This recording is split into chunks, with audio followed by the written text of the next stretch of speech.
Children's Hospital and Beth Israel Hospital in Boston. And he has held several academic appointments at Stanford University, Yale University, and Columbia University. So in 2004, he joined the neurology department at the University of California, San Francisco, and he's currently the John Bowles Distinguished Professor in Stem Cell and Tissue Biology and founding director of the Ely and Edith Broad Center of Regeneration Medicine and Stem Cell Research at UCSF. So Arnold's research focuses on how neural stem cells and progenitor cells in the embryonic brain produce neurons, and how this information can be used for cell-based therapies to treat diseases in the nervous system. His achievements to the field of brain development are multiple and numerous, but one of the main and recent one is the discovery of neural stem cells, which are the outer subventricular zone radial glia cells, the ORG, within the developing human brain. So his lab has shown how these cells contribute to the huge expansion of neuron and numbers that characterize the human cortex, but it also determine the transcriptomic genetic profiles of these progenitor populations. So his work is based on animal models and primarily human brain tissues, but he was also among the early pioneers growing cerebral organoids to study the events underlying brain development and the evolutionary changes among species. But he also revealed disease mechanisms in different disorders such as ASD, but also some enteropathies and cortical malformations. So overall, his scientific contribution to the field is remarkable. So I'm sure you will all enjoy his talk. So what we can do, you can write your questions in the RNA chat box, and I will read them to Arnold after the presentation. And I think it's here. Arnold, thank you very much for accepting the invitation. And the floor is yours now. Yeah. Well, thank you very much, Stephanie, and I very much appreciate your introduction. Let me share my screen.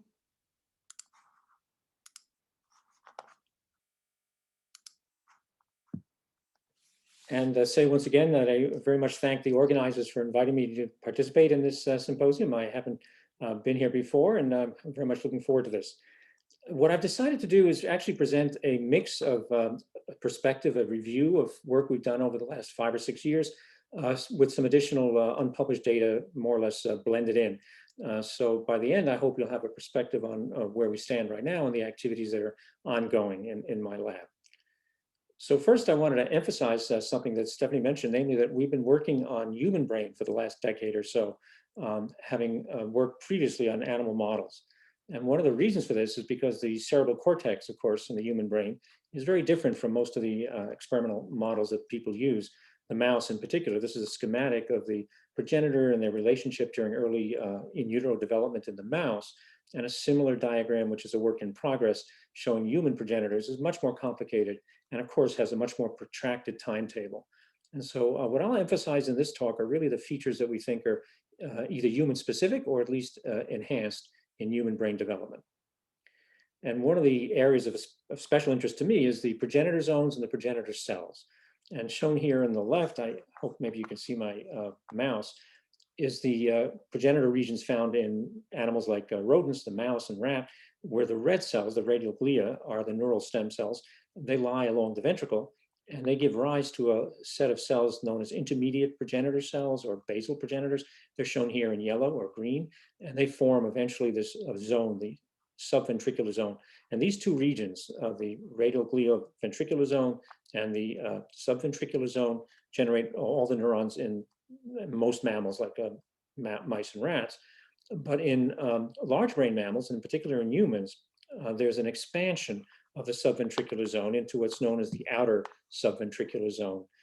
Ian Smart, DeHaye, and Kennedy have described the features of this in primates, and it's distinguished from the inner subventricular zone down here by a little bit of cell sparse region where there are a plexus of axons. So the inner subventricular zone in human resembles very much the subventricular zone in rodents, but the outer subventricular zone is different. And so a number of years ago, we started looking at the progenitor types that are found in that region. And just to summarize one of those findings having to do with this outer radioglial cell, it looks on the left anatomically like a radioglial cell in that it has a long fiber that very often reaches to the peel surface and along which neurons can migrate. Sorry. But it doesn't have an apical contact with the ventricle. There's sometimes a fiber that grows in that direction, but it never reaches the apical belt. It doesn't become coupled to the rest of the radioglia at the ventricle. And these cells are like radioglia in the sense that the ventricular radioglia, in that they stain with the same markers, the nestin, phosphorylated vimentin when they go through the mitosis, SOX2, the neural stem cell markers. But they are morphologically very distinct, as shown here on the right. They have cell bodies that, as I mentioned, are mostly in the outer subventricular zone, and they have fibers that can be backfilled from di crystals on the peel surface. So most of them actually do make it to that peel surface. And when we first described these cells, we called them outer subventricular radioglial cells, or ORG cells, ORG cells for short. And they're also now referred to sometimes as basal radioglia, but I'll refer to them as ORGs in this talk. And we're lucky at UCSF that we get donated tissue that we can slice and culture similar to the way we do our mouse and rat slices. So this is the outer subventricular zone in a time-lapse image captured over a little more than a day. And we've used a vector that only stains the outer radioglia, the progenitor cells. So the neurons that are in the field are essentially invisible. And this highlights the radial nature of the organization of the human outer subventricular zone, as well as the dynamic behavior of these outer radioglial cells. Some of the cells that are moving in a retrograde direction, instead of going toward the cortex, which is up, are going down. Those turn out to be oligodendrocyte precursors, which I won't be talking about in this talk. But one of the behaviors of these outer radioglial cells that we found really intriguing is shown here. When they go through mitosis, they translocate along this basal fiber just before cytokinesis. So you see that cell just, hopefully just at that moment, translocated and divided. And if you didn't see those, you can watch this image on the right, where the soma, at the time it enters M phase, will actually rapidly move a distance of 100 to 150 microns in an hour, and then undergo cell division. So that behavior was unique to those cells, and I'll mention it a few times as we go along. So our work in progress diagram of corticogenesis in large brain mammals like humans starts out very much like the rodent, with radioglia in the ventricle producing a daughter cell and intermediate progenitor that then divides, usually symmetrically, to produce two neurons. But rapidly this changes with the development of these outer radioglial cells that arise from the ventricular zone. They migrate away, and then they undergo a series of self-renewing asymmetrical division, where they produce a daughter transient amplifying cell, which goes through more than one division to produce a little clone of neurons, which we think are all of the same cell type. And then over time, this creates the neurons in the inner, the inside out generation of neurons from deep to superficial cortical layers. And as I'll mention later, we think these outer radioglia are especially important for the upper cortical layers, that is layers 2 and 3, and to some extent layer 4. And then at the end of neurogenesis, both the ventricular radioglia and these outer radioglia start producing astrocytes, glial cells. And in the end, they disappear by the time you're born. So there are no more outer radioglial cells after birth in humans. So a number of years ago, we started using single-cell RNA sequencing, which is a really powerful approach that you're now, I'm sure, all familiar with, for disentangling the composition of very heterogeneous populations. And so we were able to take our fetal tissue at different stages, dissect out the progenitor zones and dissociate those cells, and then capture them initially on these microfluidic chips that came from Fluidigm. And they limited us to only about 80 or so cells at a time. And so our first publication of single cell data was about 230 cells. And they're shown here in a t-SNE plot, and they're color-coded according to canonical gene expression for different cell types. So the radioglial cells are essentially in yellow, the intermediate progenitor sort of in pink, excitatory neurons in blue, and inhibitory cells in black. And even though this seems like a very small number of cells compared to the millions that people can sequence now, it was enough to actually get us pretty far along, because up until then we had no markers for these outer radioglial cells. But one of the things our data set showed us were genes that are uniquely expressed in these different progenitor populations. So on the left are a series of genes that we found that were predicted to be expressed by ventricular radioglia, And these in situ hybridization slides confirm, in fact, that these cells are located where you'd expect ventricular radioglia to be, along the ventricular surface. The genes on the right were predicted to be expressed or enriched in outer radioglial cells. And again, in these in situ slides, you can see that they're in fact located where you'd expect them to be, in the outer subventricular zone. And then we confirmed that these are markers for outer radioglia by correlating them to the behavior I mentioned earlier. Cells that jumped and divided were then fixed and stained with antibody stains for some of these genes, and the morphology of the cells were matched to the outer radioglial cells. So this confirmed these new set of tools, essentially markers for these outer radioglial cells.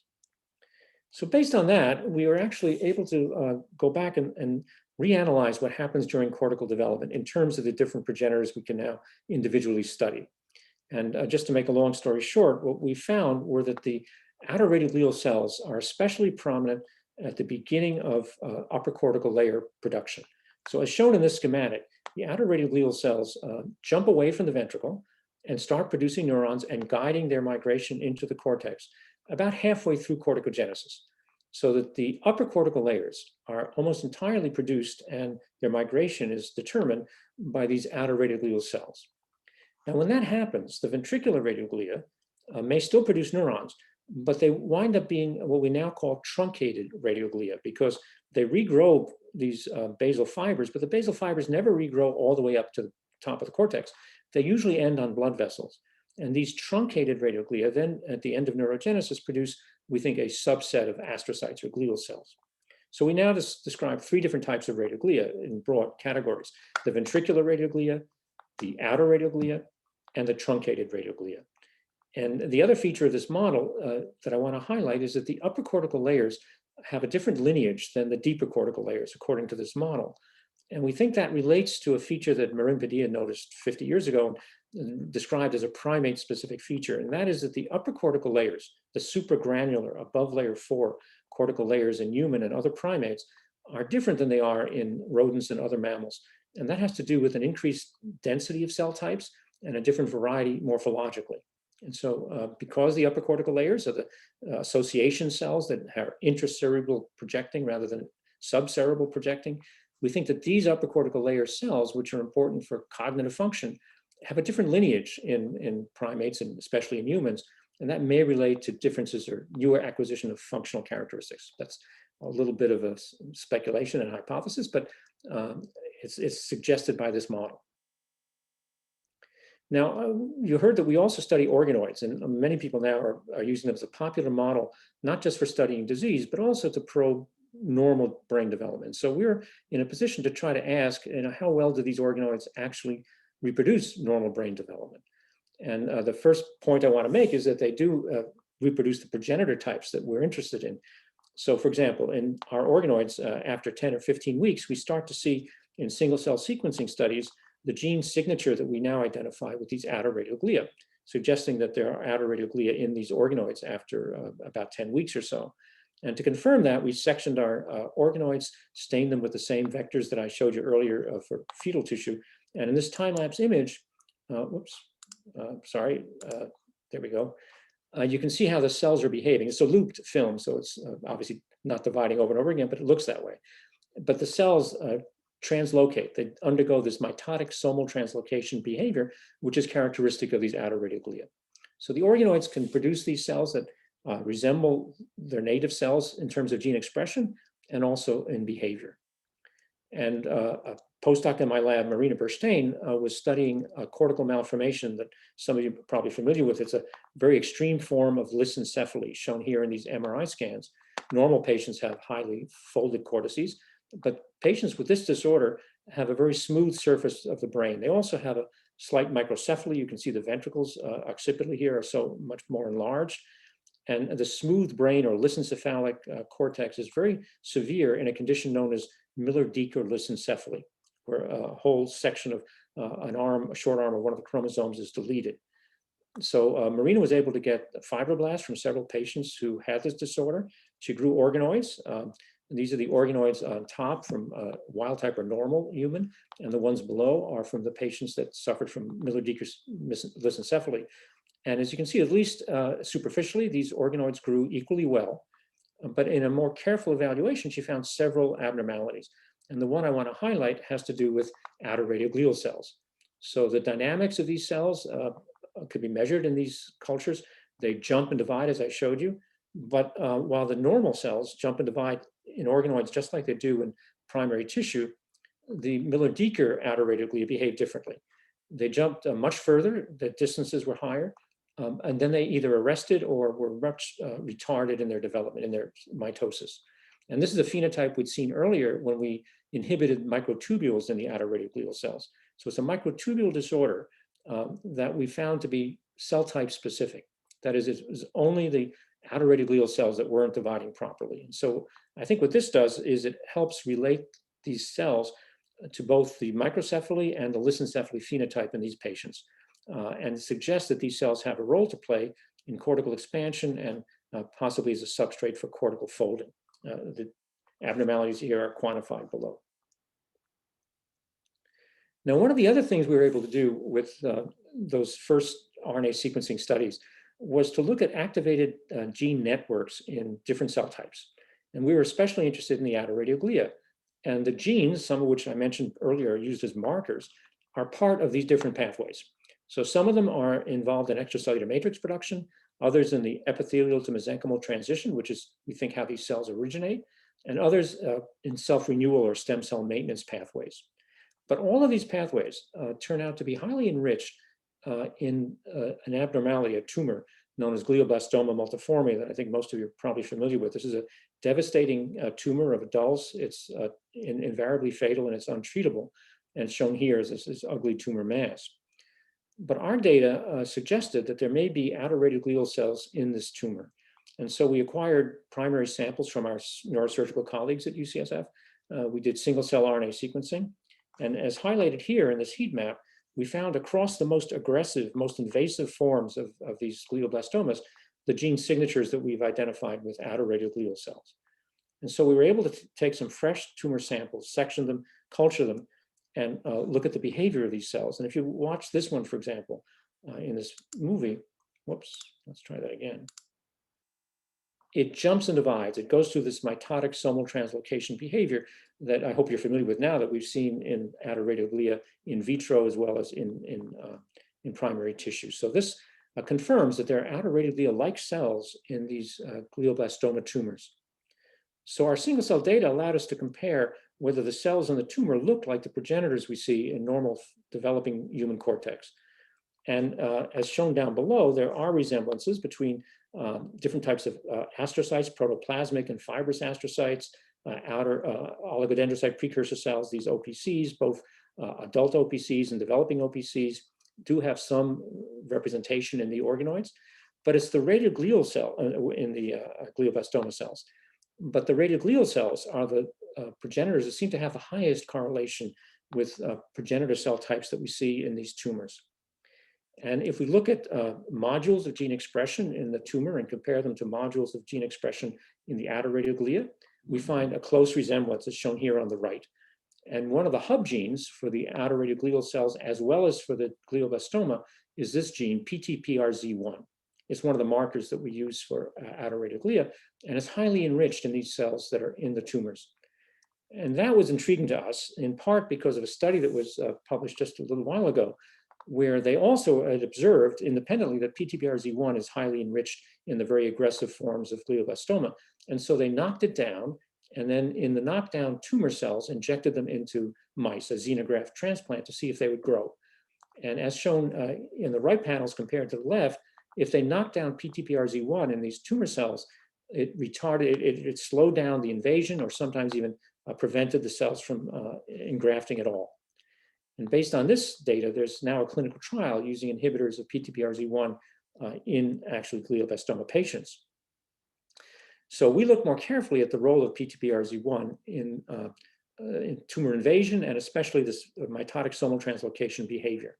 And we were able to enrich our tumors, that is, we had primary cells from the tumor. We then enriched or FACS sorted for the PTPRZ1 cells, and then had depleted and enriched fractions from the tumor and injected them into organoids. And we found that the PTBRZ1 fraction, that is the enriched, we think, autoretroglial-like cells, within a matter of 2 or 3 weeks, had spread throughout the organoids and had reproduced quite significantly. And the depleted cells were slowly doing the same thing, but not nearly as fast and not nearly as much as in the PTBRZ enriched fraction. And so we concluded that these autoretroglial-like cells are part of the stem cell population in these glioblastoma, and that they're possibly explaining the highly invasive nature of the tumor. And it may be the mitotic somal translocation behavior that actually helps these cells spread so aggressively. Now, from that original RNA sequencing study, we really learned quite a bit. But since then, we've adopted the drop-seq methods and have increased our throughput of cell types. So we've also looked at different brain regions and across a wider range of developmental time, and that's what I'll talk about next. This is our t-SNE plot that was derived from the largest single-cell sequencing that we use the Fluidigm platform to evaluate.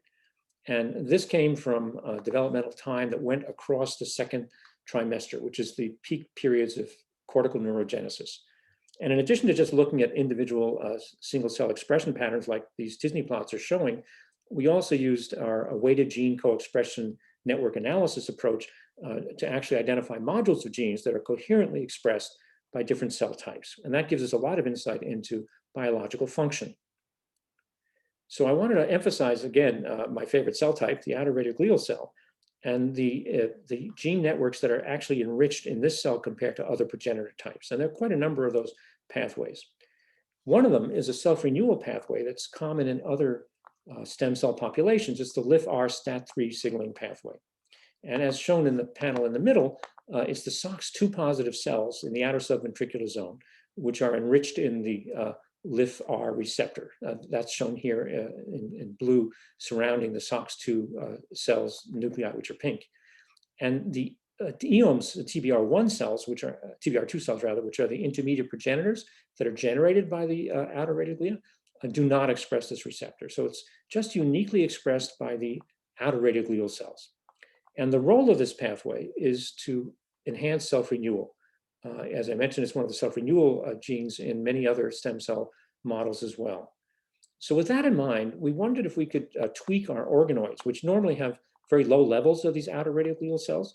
So here's an organoid that's shown after about 10 weeks of culture. And with HOPX as a red marker, we've stained the autoretroglial cells. So there are some of them there, but not as many as we'd see in a normal primary piece of tissue at comparable stage. So we treated our organoids with LIF. Now, LIF is the leukemia inhibiting factor, which activates the leukemia inhibiting factor receptor, the LIFR receptor. So we assume that this receptor is only expressed in autoretroglial-like cells, and that activating it with LIF would enhance the self-renewal of that population. And so we looked at our cells 2 weeks later, at organoids, and as shown here on the right, compared to the control, there's a very large enhancement in the number of HOPX positive ORG cells in the presence of LIF. And then later in development, we see a larger representation of the progenitors of these cells, the descendants of these cells, which are the upper cortical layer neurons and as I mentioned, a specific form of astrocyte. So this actually does two things. It first, in a way, validates the finding of the cell type specific expression of this receptor.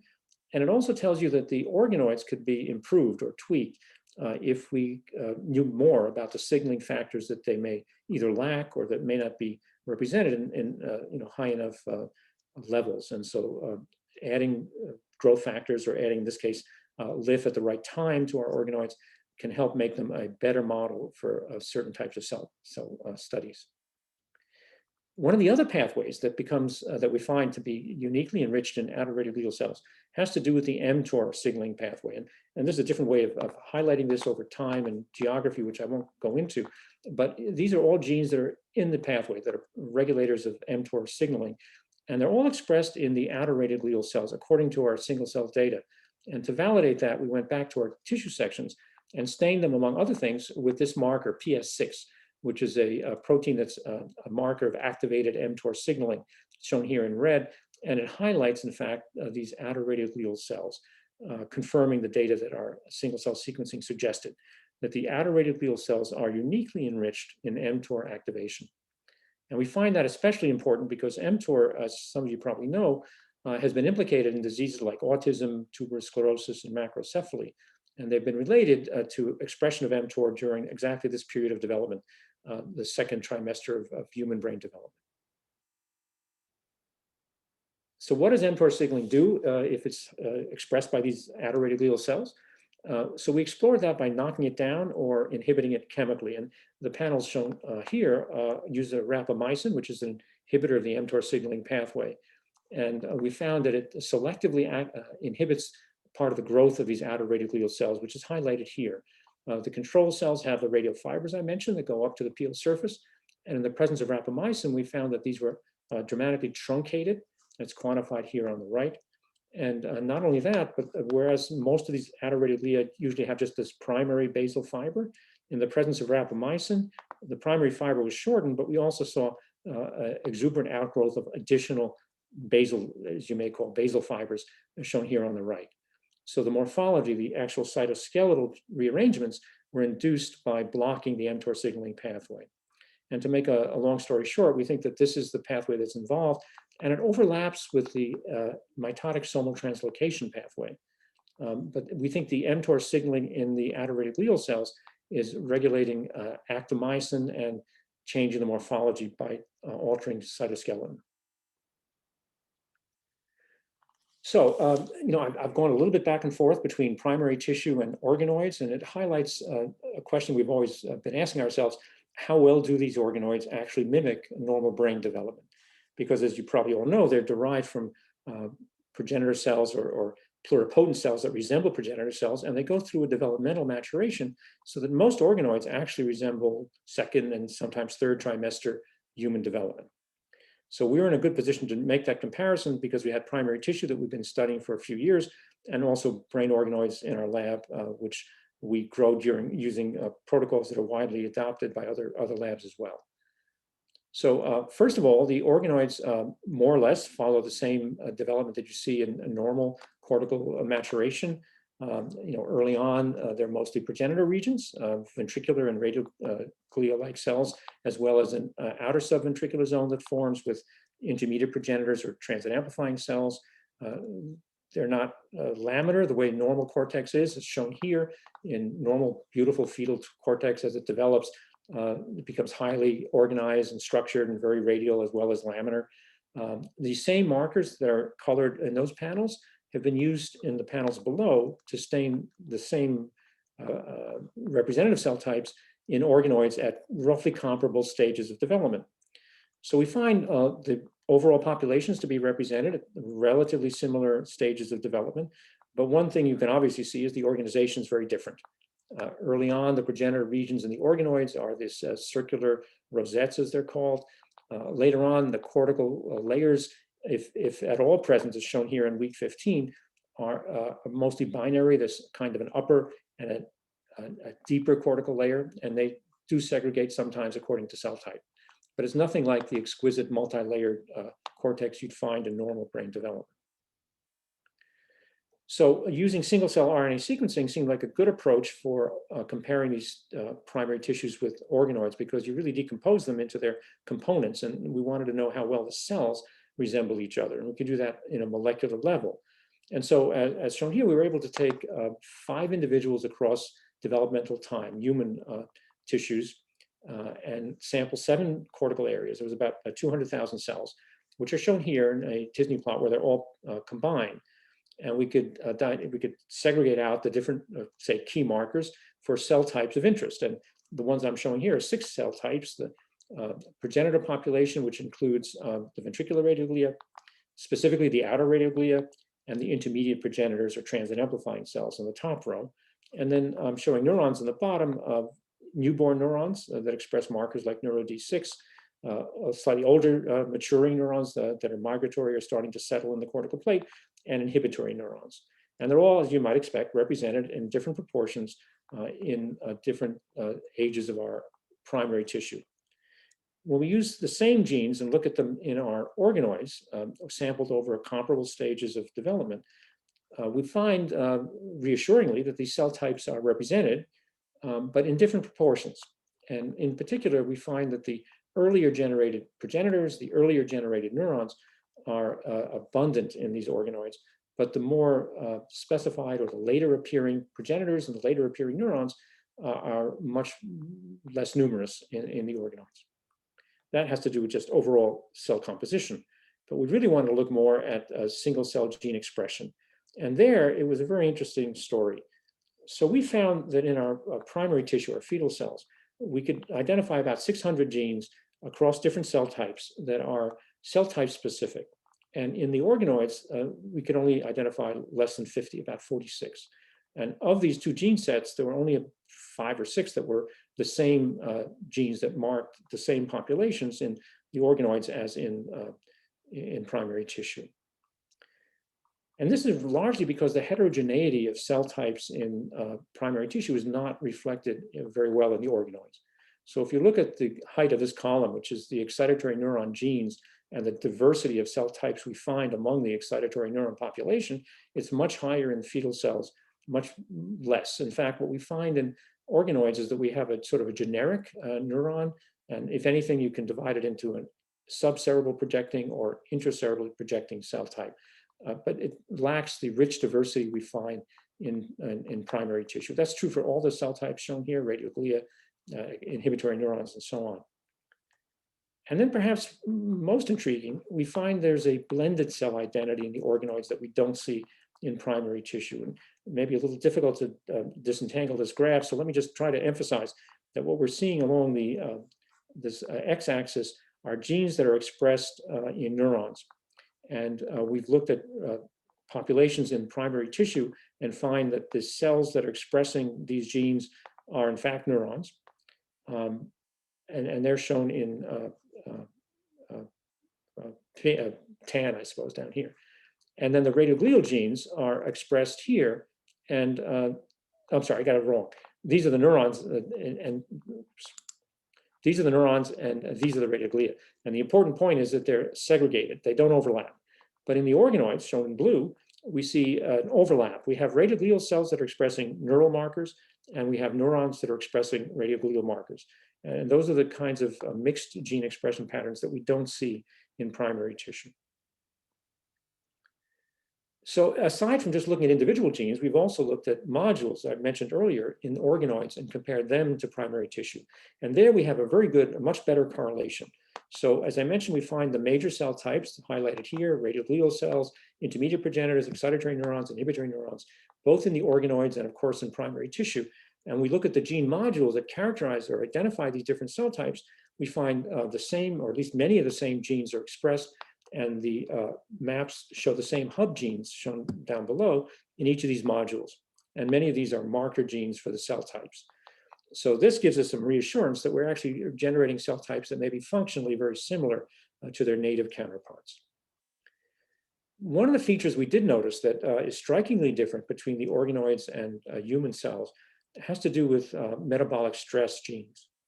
So these are just some of them that are enriched in the glycolysis network. And as shown in the violin plots here to the right, they're all pretty highly expressed in organoids and not in primary tissue. That's true for these two genes, PGK1 and ALDOA. These are glycolysis genes that are found in all the organoids we've generated across protocols, but not in primary tissue. And this is true for glycolysis and for a variety of metabolic gene pathways. Also endoplasmic stress, shown here, endoplasmic reticular stress networks are highly enriched in organoids compared to normal tissue where they're almost not detectable. And this is not just in our own hands. If we look at published protocols, and these are here on the right, a list of single cell RNA sequencing data that's been published by other labs, we find the same elevation of stress genes across all these protocols. And it doesn't change over time. We again have looked at published data for other labs from very young to relatively older organoids. And we see that these genes are highly expressed and elevated throughout. And this has just been recently confirmed by a study that came from Sergio Pasca and Dan Geschwin, where they also compared primary tissue to organoids. And Although they tended to downplay the differences, the data shows that the primary tissue had relatively low expression of these, while their organoids had elevated expression, and that remained true throughout development, even into 2-year-old organoids. So what this suggests is that we should have caution when we interpret certain disease phenotypes using organoids, in particular those that are associated with metabolic disorders, which include many of the neurodegenerative diseases. Now, we've also more recently started to expand our analysis both earlier and later in human cortical development. So I wanted to touch on the earlier stages of development, namely those transitions between the neuroepithelial cells that form the neural plate and then eventually close to form a neural tube, and then that transition between neuroepithelial cells and radioglia, which is highlighted schematically here. So a little while ago, we looked morphologically at differences during these 2 stages of development and highlighted the fact that, and these are now human tissues that are time-lapse imaged at these early stages when there's a transition between neuroepithelial cells and radioglia. And at the earliest stage, the neuroepithelial cells are shown here on the left, undergo interkinetic nuclear migration. Whoops, let's try this again. There we go. Where they move down to the ventricular surface. These are coronal sections and then divide. But the key feature we noticed in neuroepithelial cells that is different from radioglia is that these cells retract their fibers and divide and then regrow the fibers. So if you can watch these cells as they go through mitosis, as they do that, you can see these primary fibers retract, the cell then divides, and then the 2 fibers, the daughter cell and the self-renewed neuroepithelial cell, both regrow their fibers. So this is a behavior that's characteristic of neuroepithelial cells in organoids as well as in primary tissue, but we don't see that in radioglia. In radioglia, the fiber never retracts. And so this behavior helps characterize the differences between neuroepithelial cells and radioglia morphologically and behaviorally. So what about molecularly? So we've now been looking at gene expression across that transition. And we find genes that are expressed, as shown here, this ZO1 in blue channel, expressed by the neuroepithelial cells, but then it disappears or it gets significantly downregulated when they transition into radioglia. You can see in the panels on the right, there's essentially no more staining for ZO1 in these cells. And altogether, we've now clustered and defined about 9 different progenitor subpopulations that are characteristic of this transition between neuroepithelial cells and radioglia. And as one might imagine, there are very dynamic changes as cells transition across this differentiation threshold.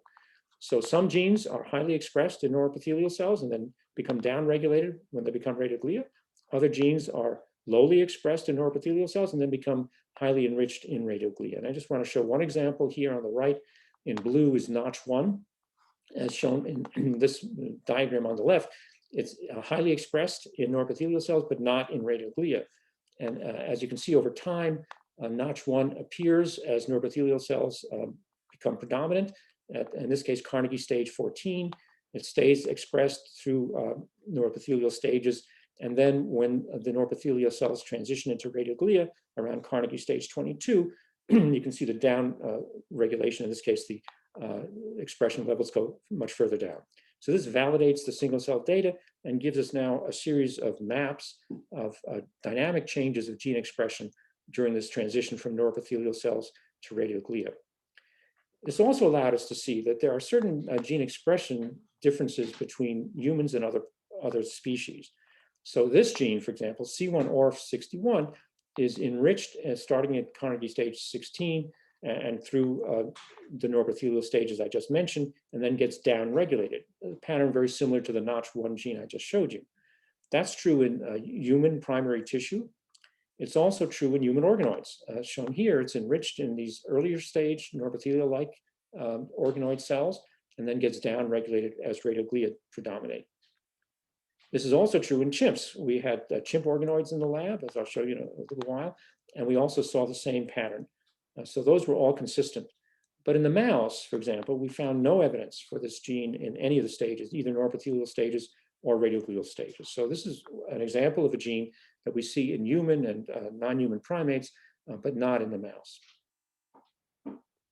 And just to summarize, I wanted to mention there are a number of diseases of development that are associated with genes, risk genes, as shown here on this list. And these are all expressed during this time of transition, and many of them in these early neuroepithelial cells. And another question we're interested in at these earlier stages is a test of a hypothesis of how arealization develops in the cortex. And there are two concepts or ideas out there which I want to briefly mention. One of them is the so-called protomap hypothesis, which suggests that there's a map in the progenitor region that precedes the arealization in the cortex. And the other idea or hypothesis has to do with what's known as the protocortex hypothesis. And that suggests that the map actually is developed or refined by the environment. And so it's not intrinsic to the progenitors, but it develops with differentiation, possibly through interactions with the thalamocortical fibers. So to test these ideas, we created another data set. We used single-cell RNA sequencing of 6 neocortical areas and did this across the second trimester during the time when arealization begins in the cortex. And this UMAP shows the cell types that we find. This is now putting all of our time points together. We have multiple different forms of excitatory and inhibitory cells. And we've also started to look at them in a different way, which I want to introduce here in the form of constellation plots. And these are plots that actually visualize the relationships between groups of cells. And you can quantify the proportion of cells in one cluster that have an above threshold number of nearest neighbors in other clusters. So you can see how they relate to each other. And what we find in plotting cells like this is that the radioglia cluster, and the radioglial cells are shown in this cluster I'm highlighting here, are highly interrelated. They resemble each other, but they don't have resemblance to the daughter cells they produce, which are the intermediate progenitors, or to the neurons, which are a little farther removed from this progenitor population. And in contrast, the intermediate progenitors, which are shown here in brown, are much more closely related to the neurons that they produce, which are shown here in blue. So this map allows you to look at relationships between different cell types. And it also allows us to look at relationships from cells in different brain regions, which is what we're showing you here. So once again, the radioglia, highlighted here in tan, are highly interconnected or interrelated to each other, but they share very few areal genes with either the intermediate progenitors in brown or the neurons. So this is similar to the plot I showed you earlier, but instead of cell type, we're now highlighting, shown here in these letters, different brain regions. And so the radioglial cells don't show regional differentiation the same way that the intermediate progenitors do. And then the intermediate progenitors have robust area-specific connections with the neurons that they produce. So that areal genes are expressed in intermediate progenitors and even more related to the areal genes in the excitatory neurons. But the radioglia are much less well distinguished by area. So that's highlighted here where we look over time at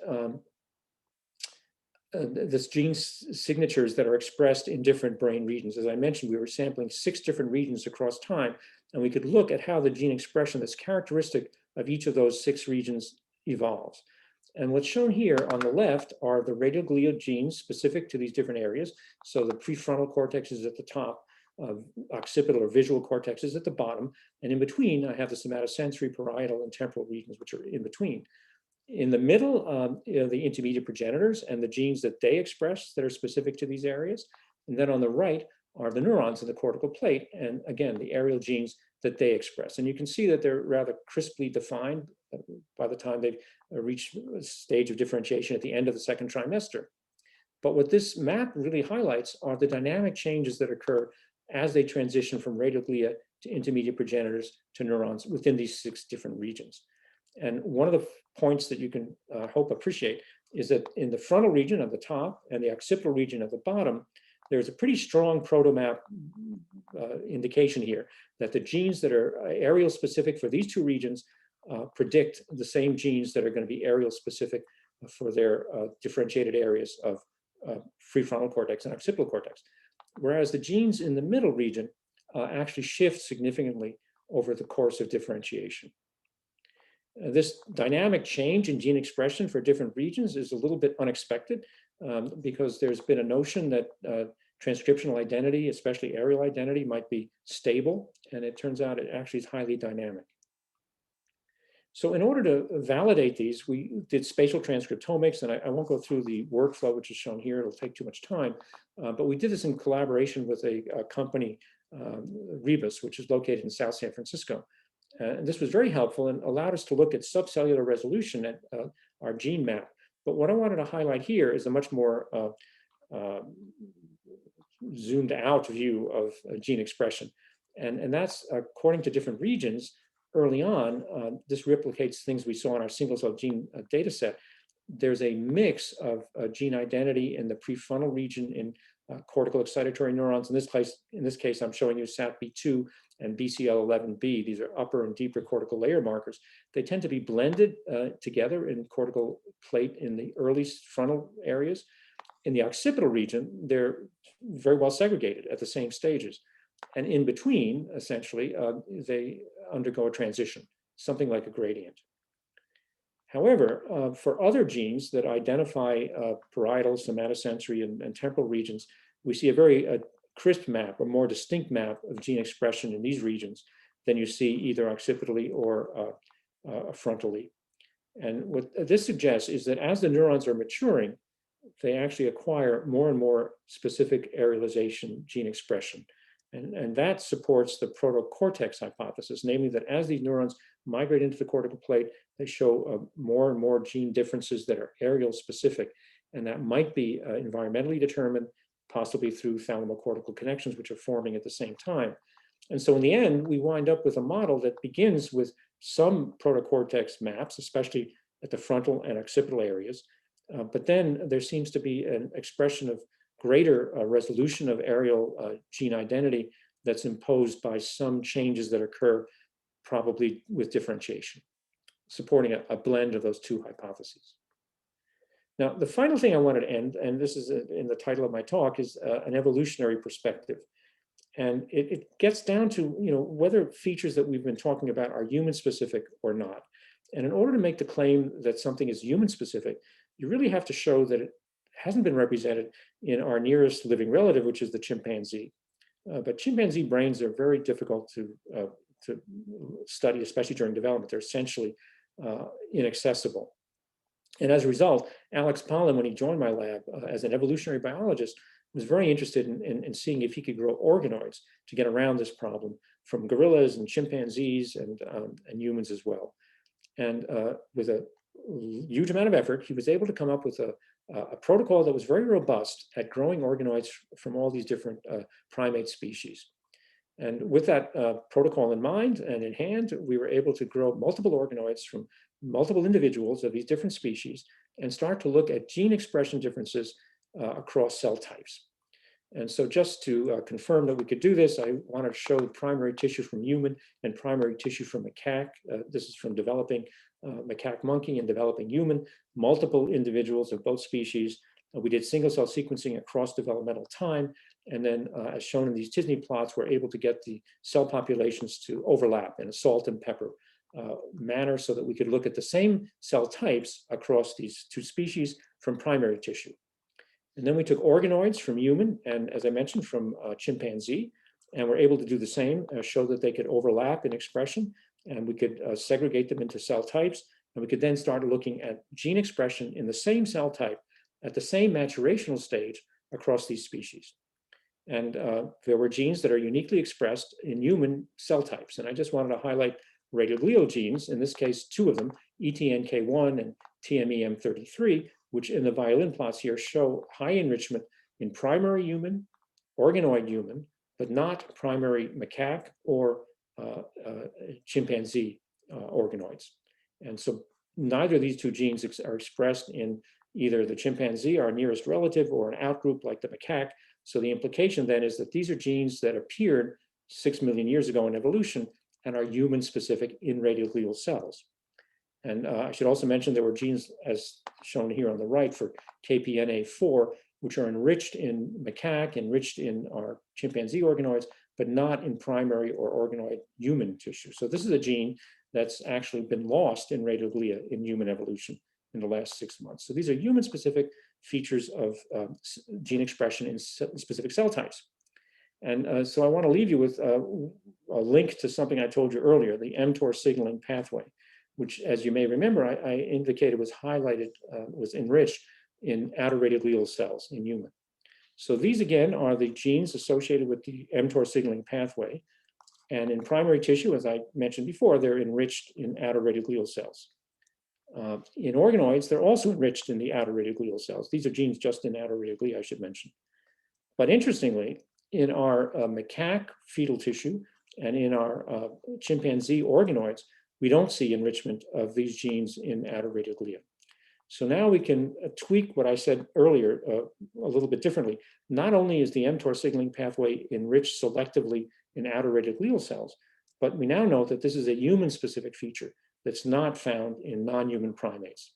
And this becomes, I think, especially intriguing when we think of diseases, like I mentioned earlier, autism, macrocephaly, tuberous sclerosis, where developmental events at the second trimester are probably important for those disorders. And this suggests that if you want to study them, you may need to use human or human models. Not only will mouse not work, but non-human primates may be inadequate for modeling that disease. So I just want to leave you now with a number of conclusions. I know I've talked across a pretty big span of subject matter. First, that there's a greater diversity of neural stem cell subtypes in the human developing brain than in the mouse. And the human cell type specific genetic programs are not present in the mouse either. And that validated features of organoids can reveal developmental features and disease mechanisms that match what we see in a normal developing human brain. But the organoids demonstrate activated stress pathways that you don't see in a normal brain. And they also have degraded cell type identity, which could be a complication for certain disease models. And finally, that during development, there's a rudimentary protomap early on, but it eventually gives way to a much more complicated protocortex map. And that occurs with cortical development and differentiation and suggests that there may be some environmental interactions that refine the aerial map. And finally, I wanted to thank the people who did this work in my lab. The people on the left are currently in the lab. Aparna Budari actually just left. She set up her own lab, or is setting up her own lab now at UCLA. Madeline Andrews is a very talented postdoc who helped with all of our organoid work. And Ugoma Eze also helped with the organoids. She's an MD PhD student in the lab. And I wanted to thank the funding organizations, and in particular the BRAIN Initiative, which began as the Obama BRAIN Initiative and is continuing now to continue to support efforts across brain development as well as adult brain maps. And I want to thank you all for listening, and I'm happy to take any questions. Okay, thank you very much, Arnaud. That was a great talk. Okay, so now I can move on to a few questions that are written here. And to everyone, yeah, please write the questions you want to for Arnaud. So the first question is from Théo Rivière in Paris. We have actually two questions about LIF. So LIF is a critical factor, which, oh, sorry. So this is the curfew in France at 6 p.m. Thanks. Okay. So LIF is a critical factor used to cultivate mouse embryonic stem cells and to maintain them at the stem cell state. So would you say that LIF would have different roles in rodents and primates if it would act mostly on ORG cells? Right. So I think that it may have a similar role in the sense that, as I've been emphasizing, it's been involved in self-renewal pathways in multiple cell types. So in a sense, that role might be conserved, but it may be expressed in different cell types in different species, and for that matter, in different brain regions and different areas of the body. It's a very, I wouldn't call it ubiquitous, but it's a very common stem cell signaling pathway. And in humans, it has become enriched in the outer radioglial cells for whatever reason. In mouse, it's present in other progenitor, in ventricular radioglia, as well as other cell types. So there's a differential expression, cell type specific differential expression. But in terms of the role that it plays in each of those cells, it may have overlapping or actually similar functions in the different cells in different species. Okay. So, and by the way, I'm sorry, there is something I should probably clarify. When I say that the mTOR signaling pathway, therefore couldn't necessarily be disease. Just the disease mechanism of mTOR signaling might need to be studied in human cells, not in other models. Just like everything else, there are wonderful opportunities to use experimental models to study the mTOR signaling pathway. And that can be done in mice, it can be done in yeast, it can be done in any cell type. And those, those conclusions can be applied to the mTOR signaling pathway in outer radioglia. But if you wanted to look at the phenotype that's produced by dysregulation of the mTOR signaling pathway, that may not be as clear in an experimental model that doesn't have mTOR, that doesn't have outer radioglia, or doesn't have mTOR enhancement in outer radioglia. And so, it depends on the question you're asking, whether your model system is going to be adequate to answer it. Mm-hmm. Just to follow up with this point, so we do not know, right, if there's a cell specificity of mTOR activation in most progenitors, right? Because we do know that the signaling pathway is very much activated during embryonic stages, right? But we don't know whether it's cell specific. Is it right? That's right. Yeah. Okay. All right. Thanks. So I will move to the second question, which is also related to LIF, and you partially answered some of the questions. So the question is from Bayashri Kaduskar. So first question is a LIF receptor expressed at all stages, and what is the dynamics of the ORG specific genes? And the second question related is LIF receptor expressed in other cell types and other tissues? Yeah, those are very good questions. I can't entirely answer them, but because I don't happen to know. I would urge you to look at our data sets, which have been published, to answer that question in greater detail. What I can say is that the LIFR signaling pathway is unique, as I emphasized, to outer radioglia during the second trimester. And then, it may be expressed in other cell types at earlier stages. But during the second trimester, which is the area that both is convenient for us to study, but also is convenient also because of the fact that it's really the period of time when most cortical neurons are born. And so it's during that period when the cortex is being generated that the LIFR signaling pathway is found in outer radioglial cells more than any other cell type. And so, that becomes something interesting to study, but it also provides a tool, as I mentioned, for activating outer radioglial cells experimentally. All right, thank you. So the next question is from Yasu. Are ORG evenly distributed in developing human cortex? I wonder if there are more or maybe less abundant ORG in future GRs compared to sulcus. Yeah, that's a very good question. So what we find is that there's a differential expression of most progenitor types in areas that are going to be sulci and areas that are going to be gyri. And you see this not only in human, but you see it in gyrocephalic animals like the ferret, for example. And so we see a decrease in the outer subventricular zone overall thickness, and therefore the number of outer subventricular zone cells, which include the outer radioglia, as well as some of the transit amplifying cells.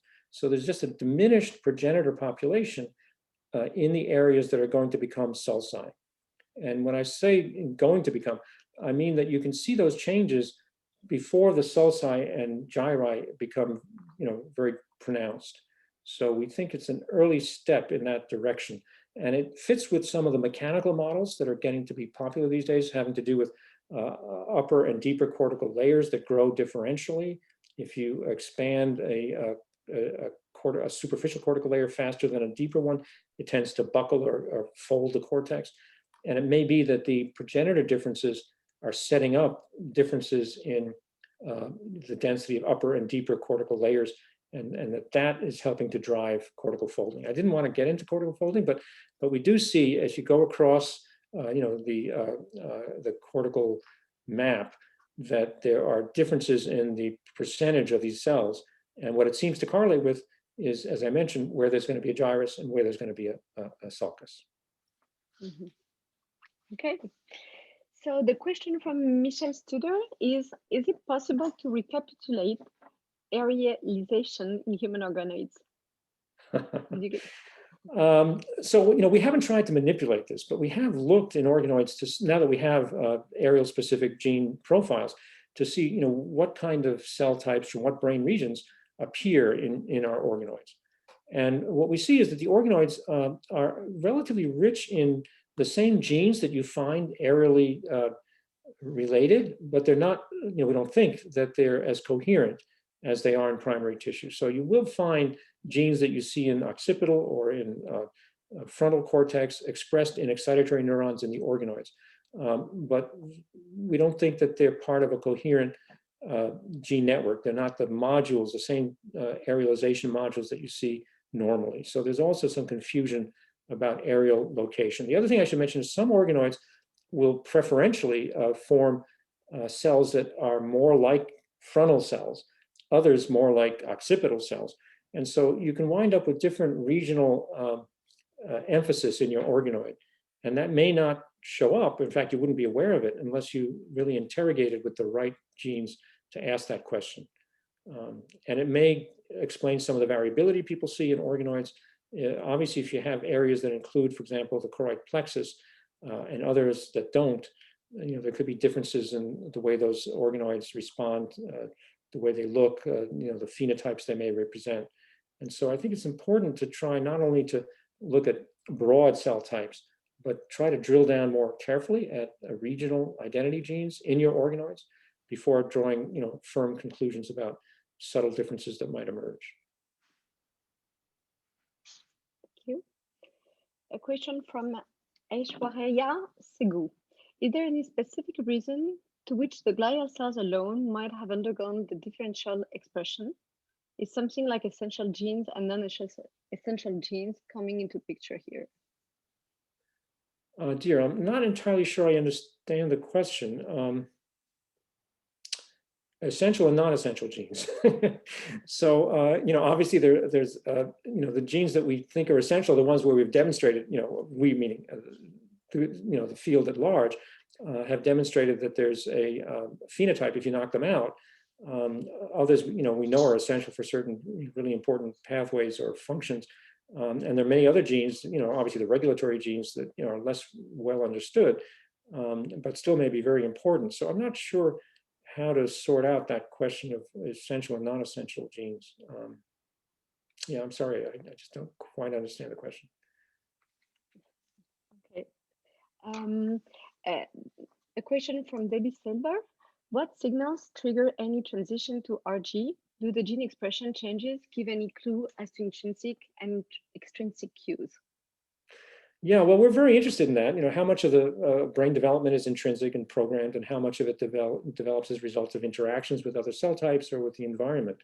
And I don't have any great insights into that, except that some of the modules of gene expression that we see that are selectively enhanced in certain cell types are activity dependent, or suggest that there's an interaction with the environment.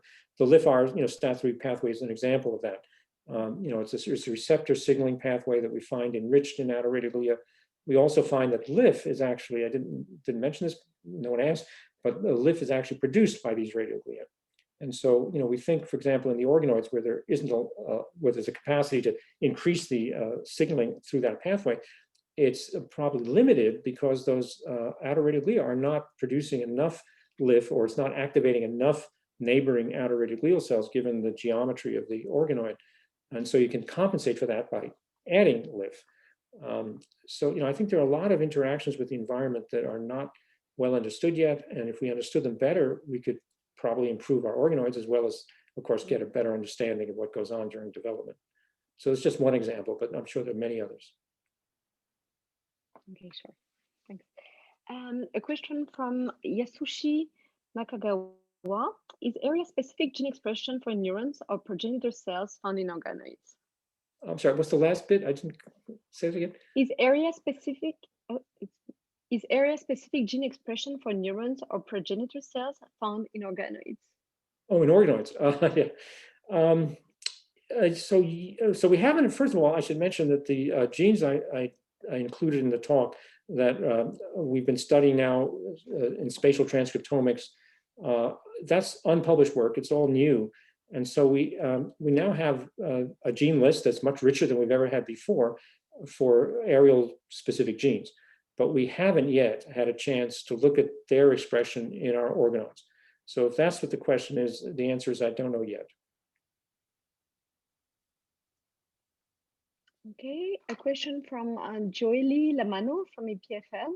You showed neurons have more area-specific expression than intermediate progenitor cells, and they, in turn, more than RG. Yes. Do you have a hypothesis on the general mechanisms or strategy that might be determining the increase of spatial information? Well, that's a very interesting and broad question, and we're interested in the answer, but we don't really have an answer yet. What the data shows is that there are the poles, as they were, the anterior and posterior poles, namely the prefrontal cortex and V1, have very dramatic differences.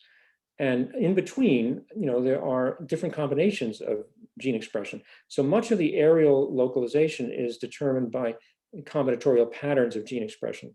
And what our data also shows is that those shift, that they change over time. So there isn't a fixed transcriptional identity of a certain part of the brain. It changes.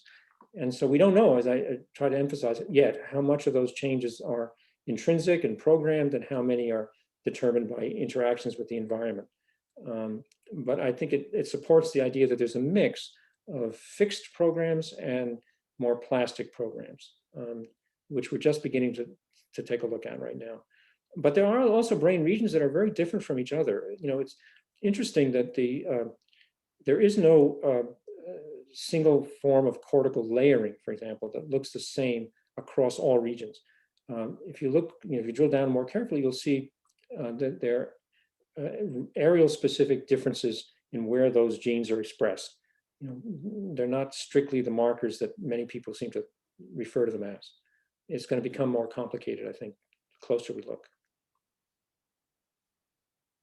Okay. Now a follow-up question from Bayakashri Kaduskar, sorry for the pronunciation. Follow-up question on leaf receptor. So is leaf receptor required for identity generation but not maintenance? Well, so I'm not sure it's required for identity. What it does is it activates a self-renewal program, which, and most self-renewal programs work in opposition to differentiation programs. So if anything, it might not have to do with identity, but it might maintain, the progenitor state. It might keep in this case, the outer radial cells self-renewing as an outer radial population. And if you withdraw LIFR signaling, it might promote differentiation into intermediate progenitors and the generation of neurons. So it's not a fate identity signaling pathway. It's more a state pathway, which keeps them self-renewing, if that's clear. Okay, a question from Genova, Sergi Rog Pigos. Thank you for the great talk. Coming back to mTOR signaling, do you think that in intermediate progenitors, it can account for phenotypes in focal cortical dysplasia? That's my question. Phenotypes in, I'm sorry, I missed the last. Phenotypes in FCDs, in focal cortical dysplasia. So we've actually been studying that. I haven't had a chance to talk about it. It hasn't been published yet, but we've been getting focal cortical dysplastic samples from from our pediatric neurosurgery colleagues at UCSF and elsewhere. And we've been doing single cell RNA sequencing, and we're doing a number of functional studies. And to make a long story short, we do see mTOR signaling pathway enhancement in those samples. And we have been trying to link that with the outer radioglial cells. And so, we have a hypothesis that some of those focal cortical dysplasias and some of the dysplastic cells that are part of those malformations might actually arise from disruptions in outer radioglial cell development. And so we think there is a link between mTOR expression in those cortical malformations and the outer radioglial cell subtype that I've talked about. Sure, that is expected, right? We think so, yeah. I think it makes a coherent story, but the story, at least our story, hasn't been published yet. Okay, so next time we will invite you to hear this story. A question from Vincenzo De Paola. Does the cell identity degradation in organoids compared to primary tissue reflects a developmental delay in the organoids? That's another interesting question I didn't highlight. So the temporal development of organoids is different than primary tissue as well. Interestingly, the organoids seem in general to have an accelerated timeline of development.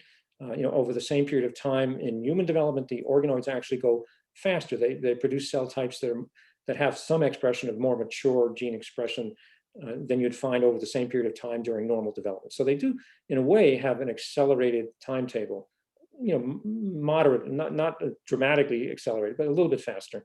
Having said that, if you look at finer grain resolution, in any given organoid, you'll find some cells that are still at a very immature stage and others that are more mature.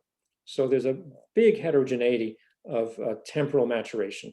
It doesn't go in lockstep the way you might imagine, and wind up with a bigger blend at any given time of states of maturation. That highlights something else, that when we dissociate them into single cells and do single cell RNA sequencing of organoids, then you can actually compare those cells in a given organoid that are more mature with the primary cells that are at that same stage, and you'll have some that are less mature in that organoid, which you can then compare head to head with the less mature primary cells, and they have a reasonable good concordance.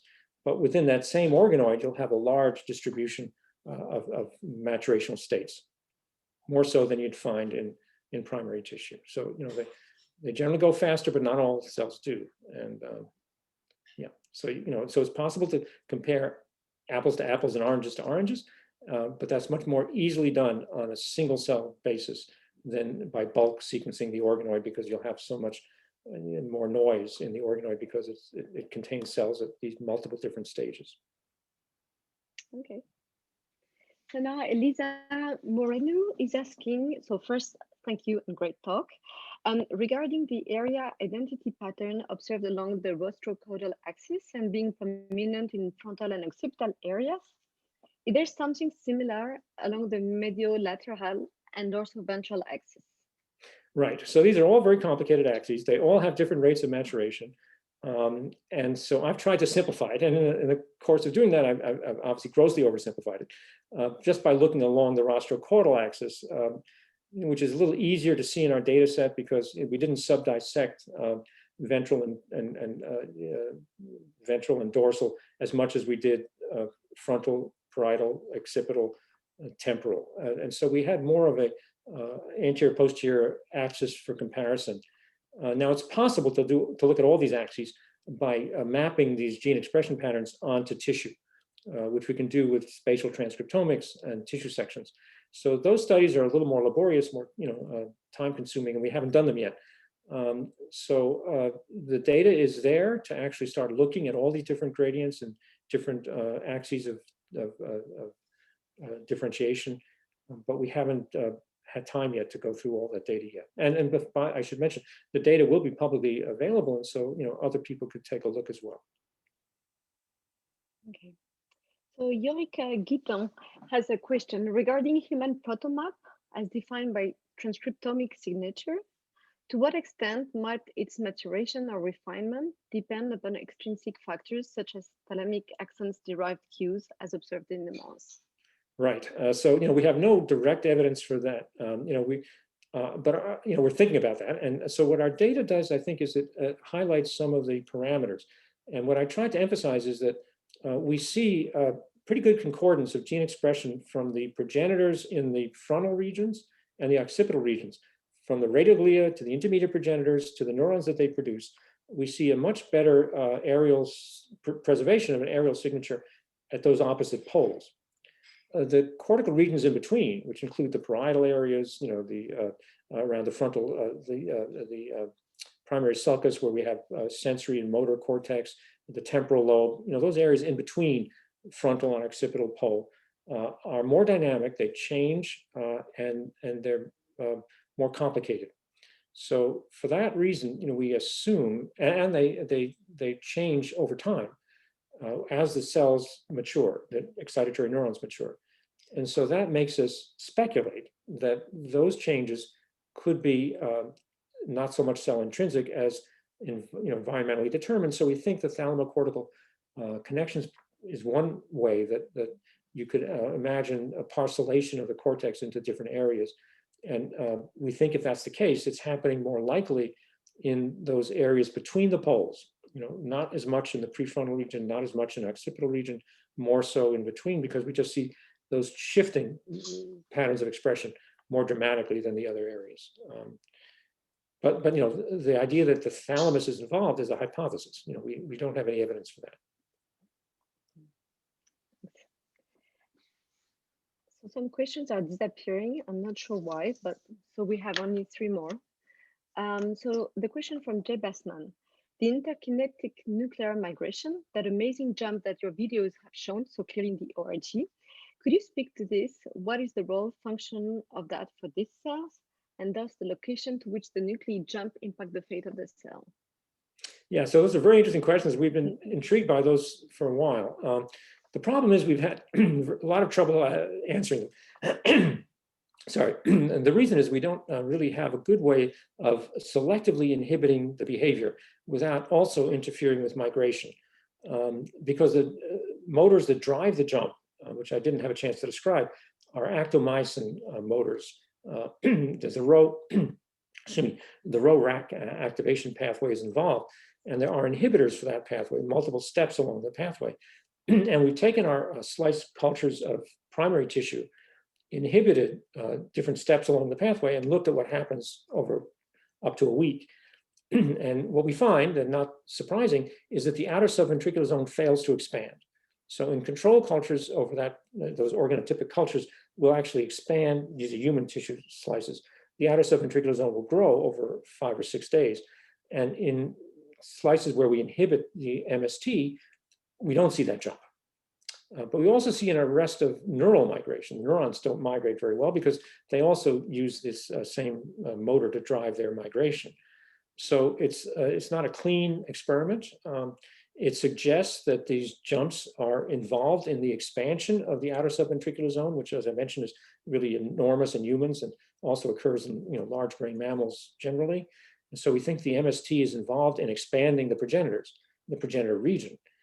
It may have other activities, phenotypes. If we could selectively inhibit it and then look later on in development, we might be able to make connections to other very interesting features of the developing brain.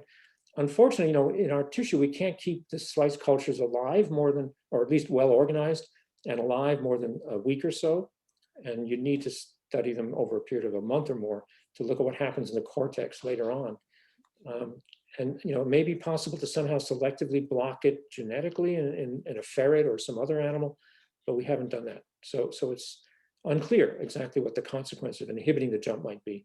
And without knowing that, it's hard to to speculate what the jump is for. Why is it jumping? Okay. All right. 2 more. We're almost done. A question from Ido Quintos. Have you or anyone tried activating mTOR signaling in any non-human species and assess whether it enhances mitotic somatic translocation or whether the formation of outer radial glial cells is enhanced? Right. So we have, we've taken slices of our primary tissue and we both activated and inhibited mTOR signaling. And what's interesting is we see the same phenotype that I highlighted under both conditions. So I showed you when we used rapamycin to inhibit the pathway that, the basal fibers are shorter and they develop sprouting fibers where they normally wouldn't around the cell body. It's a very distinct phenotype. We see the same phenotype if we overactivate mTOR signaling. So we think it's kind of a U-shaped curve where there's a tuning involved and there's a fine point of regulation of the mTOR signaling pathway where everything works perfectly well. And if you either go higher or lower than that, then you run into trouble. So, this is a kind of a U-shaped pattern that you see in other cytoskeletal regulators besides mTOR. But we think that at least the cytoskeletal mTOR pathway, and not all of mTOR signaling is involved in cytoskeleton, but we think in terms of that pathway, it's a fine tuning where either direction, too much or too little, can cause trouble. And in fact, give you the same phenotype. That's surprising. Yeah. Okay. Now the last from Zoltan Molnar. Arnold, you showed the relatively smaller population of excitatory neurons in the organoids compared to real tissue. What cell groups are the most underrepresented? Does this change with time? Right. So the organoids do, better with the earlier generated cell types. The deeper layer neurons, for example, are produced in somewhat larger numbers, and the upper cortical layer cells in fewer numbers. And we speculate that may be because, as I mentioned, they don't have as many outer radial glial cells, and the outer radial glial cells are more involved in upper cortical layer neurogenesis than deeper cortical layers. And so one of the things we're trying to do with that lift stimulation is increase the number of outer radial glia, and then possibly enrich the number of upper cortical layer cells that are produced in the organoids, to shift or to change that balance, or maybe even make it more, like what you see in normal cortical development. Okay. All right. Well, we have no more questions. So I'd like to thank you very much, and I applaud you for the nice talk. Very welcome. Question. Yeah, I'm alone applauding, but it was really, really nice to have you. And the questions were great also. So thank you to all of you. And see you next Thursday. Thank you, Stephanie. Very much appreciate it. Thanks, everybody, for listening. Bye-bye, everyone.